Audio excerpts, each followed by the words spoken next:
अस्सलाम देख रहे हैं मेरे यूट्यूब चैनल एसके क्रिकेट में। आपका अपना सलमान, उम्मीद करता हूँ सब खैरियत से होंगे, खुश भी होंगे, अपने आसपास के लोगों का ख्याल भी रख रहे होंगे। जैसा कि अब थोड़ी देर पहले पाकिस्तान और न्यूजीलैंड के जो टेस्ट सीरीज़ का स्क्वाड है पाकिस्तान का वो अनाउंस हो चुका है और जिस तरह की सिलेक्शन मुतवक्किया थी वैसी सिलेक्शन की गई है और जो हम चाह रहे थे कि चेंजिंग नज़र आए वो चेंजिंग बिल्कुल नज़र नहीं आई। बड़ा डिसअपॉइंट किया हमें फिर एक दफ़ा पीसीबी की जो सिलेक्शन कमेटी है उन्होंने अपने ना कोई प्रेस रिलीज़ आई है ना कुछ और, बस ठीक है अपना स्क्वाड अनाउंस करके फेसबुक पेजों पे लगा दिया। और जैसा कि आप जानते हैं कि रमीज़ राजा साहब के लीगल नोटिस जारी हो चुका हुआ है, उनको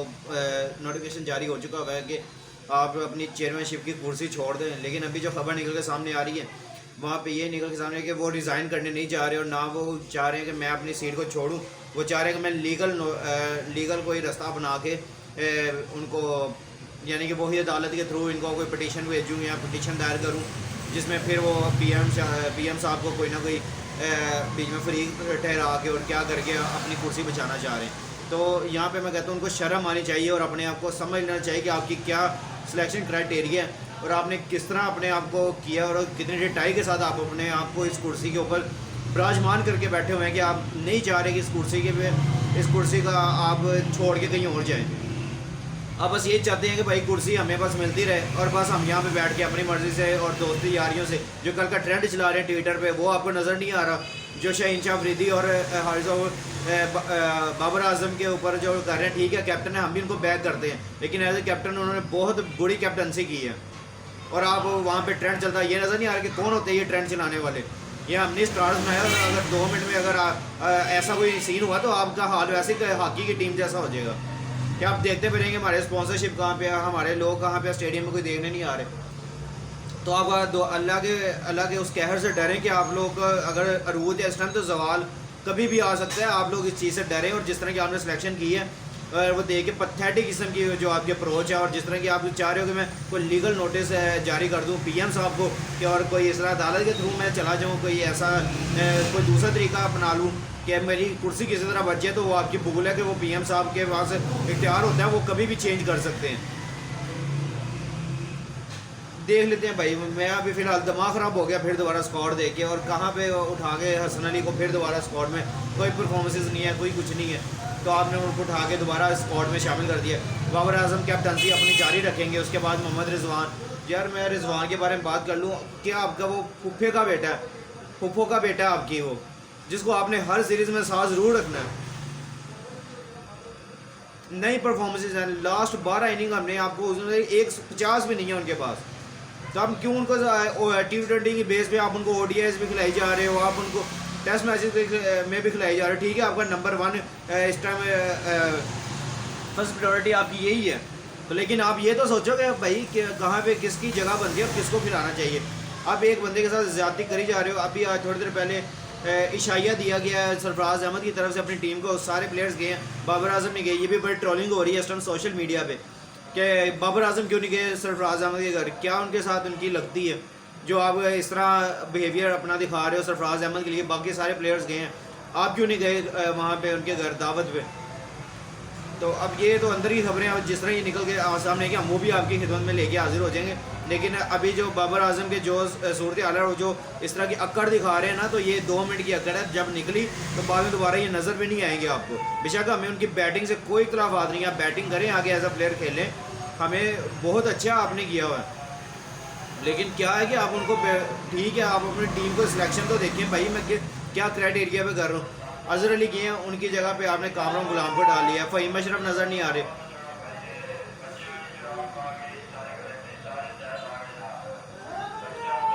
बाकी एक कामरान गुलाम की एंट्री हुई है इसमें स्क्वाड में। बाबर आजम कैप्टन होंगे, वाइस कैप्टन मोहम्मद रिजवान को फिर दोबारा टीम में शामिल कर लिया। उसके बाद अब्दुल्ला शफीक है, इब्रार अहमद है, हसन अली को टीम में शामिल किया गया है फ़हीम अशरफ की जगह। इसके बाद इमामुल हक है, कामरान गुलाम है, मोहम्मद नवाज़ है, वसीम जूनियर है, नसीम शाह है। उनका शोल्डर अब ठीक है, तो पता नहीं अब मैचेस खेलेंगे कि नहीं खेलेंगे। हमें तो यही अपडेट मिली है कि अभी तक वो शोल्डर रिकवरी नहीं कर पाए, लेकिन देखो वरना बाहर बिठा के फिर चांस देते रहेंगे वसीम जूनियर को। चले नसीम शाह है, नुमान अली है, सरफराज अहमद है, सलमान अली आगा है, साउ शकील है, शान मसूद हैं, जाहिद महमूद हैं,